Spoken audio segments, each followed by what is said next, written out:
Hello, my name is Veronica. I'm a mindset and business coach, and I recently started my journey into human design. They say that the best way to learn something is to teach it to someone else. So I've started a special series on this channel where I share with you everything I learn about human design. So if that sounds like something you're interested in, then make sure you subscribe and come along for the journey. So today we're going to be covering part 2 of how to read your chart or your body graph.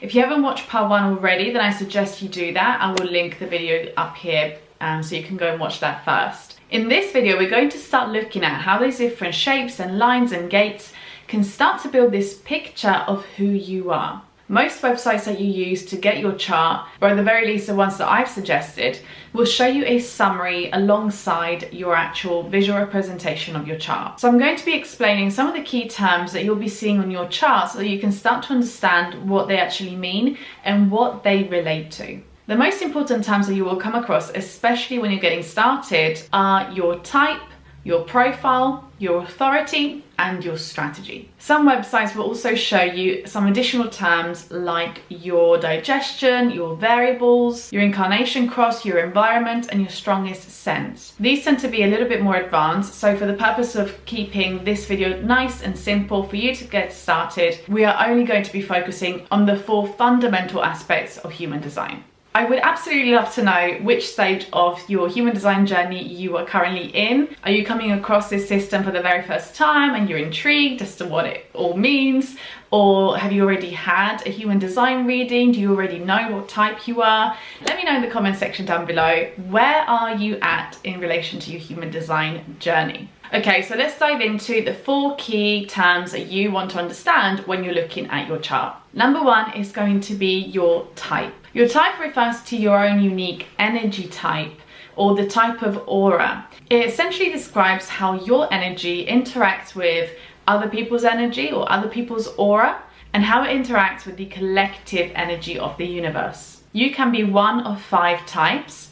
These are manifestor, generator, manifesting generator or the MGs, a projector like me, or a reflector. So if you haven't done so already, make sure you go and find out what energy type you are, because that is the main starting point. Number 2, we have your profile. Now your profile represents your natural gifts and how you're meant to share them with the world. It gives you incredible insight into the role that you were born to play on this planet. You'll be able to see from your chart that your profile is represented almost like a fraction. It has 2 numbers. For example, my profile is 2 and 5. The first number on your profile represents the way that you tend to see yourself. This comes from your conscious or your personality, often called. On the other hand, your second number comes from your unconscious design. Again, you'll be able to see this in one of the 2 columns of your chart. And it tends to give you insight into how other people see you, more so than how you might be viewing yourself. So when you're reading through your profile, what you might find is that you really resonate with the characteristics of your first number, but not so much with those of the second. And it's super interesting because this can sometimes create this feeling of you playing a role in life. So you see yourself as one way, but it's almost like you're showing up to everyone else with a different character, as if you're wearing a costume. And sometimes there can be a little bit of friction between those 2 aspects of your personality, of your character. So what I find really helpful with human design is that just bringing awareness to those 2 differences is really helpful for you to start to notice how you can show compassion and acceptance and appreciation for both sides of that coin, and start to understand what you could do to create more harmony between these 2 different aspects to your character. Then we have your strategy, and your strategy will be unique depending on your energy type. Your strategy essentially describes your path of least resistance to living life on your terms. I see it as a guide for you to be able to embrace your nature, your uniqueness, your individuality, to actually leverage the way that you are built instead of trying to fight against it, which is what often happens when we allow external conditioning to override our natural tendencies. And so by becoming aware and starting to embody the best strategy for you, you'll be able to experience life with more ease, with more effectiveness, and with more enjoyment as well. And the way I'm experiencing it personally, it's almost this release, this surrender of understanding who I am and surrendering to the strategy that is going to work for me. And honestly, I've been doing this only for a few weeks, kind of consciously working on leaning into my strategy. I'm a projector, and the strategy for projectors is to wait for the invitation for us to share our gifts. And leaning into that, which is something that has often scared me because my conditioning has always told me that I need to be go, go, go, and I need to be achieving things, I need to be reaching out, especially within business, for example. I need to be, you know, putting myself out there and reaching out to people and having certain types of conversations where I'm kind of trying to get them to work with me.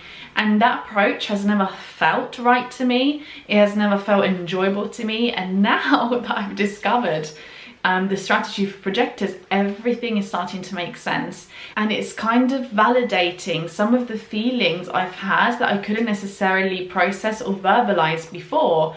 And so by doing that now, I do already feel so much more ease, both in the way that I'm living my life, but mainly in the way that I'm starting to run my business, and in the way that I'm starting to tweak things like my business plan and my marketing strategy to actually suit my own unique human design strategy. And lastly, we have authority. So your authority is the way that you are naturally built to make decisions. There are different types of authority. You can have mental authority, emotional authority, splenic authority. There's quite a few more. But essentially, being aware of your authority or of the way that you're naturally built to make decisions, it can give you such a great level of awareness. And again, using myself as an example, I am a projector with splenic authority. So what that means is that I need to lean into my intuition.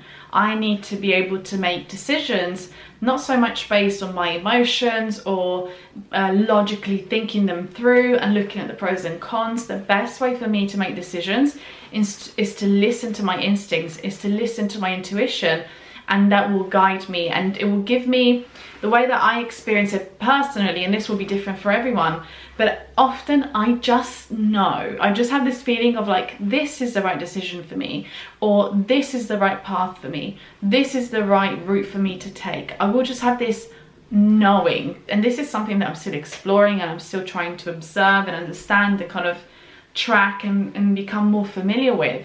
But it's I've always had this feeling of I just know when something is right for me, and I just know when something is not. And it's often not a logical knowing, it's I just feel it, and I can't yet point as to where that feeling is, but it's just kind of this overall knowing. And so for me, looking back at my life, I can already start to pinpoint the pivotal decisions that I've made in my life have always come from this knowing.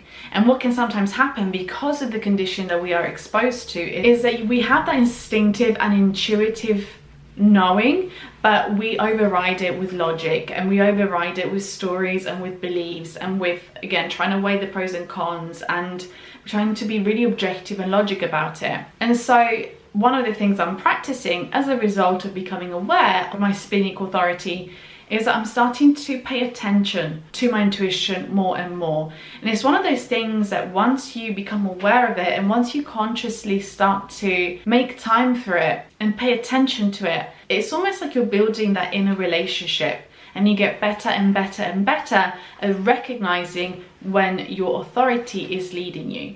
Again, I'm just one example. There are so many variations of authority and so many experiences of those variations within that. And the beauty of human design, in my opinion, is that it just opens the door for you to start that exploration, for you to start experimenting with your own unique experience of your design. Like I mentioned in one of my previous videos, I really see this as a tool in my toolbox that allows me to understand myself better, to start to understand other people better, and to overall have more compassion towards me and others by understanding how uniquely we all operate. That is it for today, as this is more than enough for you to get started with your chart. I don't want to overwhelm you, because I definitely got overwhelmed when I first started looking into my design. For now, if you haven't done so already, go grab your chart and start to look at these different terms, start to understand how they apply to you. And coming up, I have a bunch of different videos where we're actually going to start diving deeper into each of these aspects. I'm going to dive deeper into the different energy types, into the individual ones. So I'm going to be looking at manifestors, generators, projectors, reflectors, manifesting generators. We're going to be looking at different profiles, different types of authority. We're going to start unpacking more and more layers and going through more and more of the details. Human design is extremely layered, so we have a bunch of stuff to go through, and I cannot wait to share it with you. If you enjoy this video, please do me a favor, give it a thumbs up and subscribe if you haven't done so already, so that you don't miss the future videos I release. If you have any questions, leave them down in the comments, and I will see you here in the next video. Bye!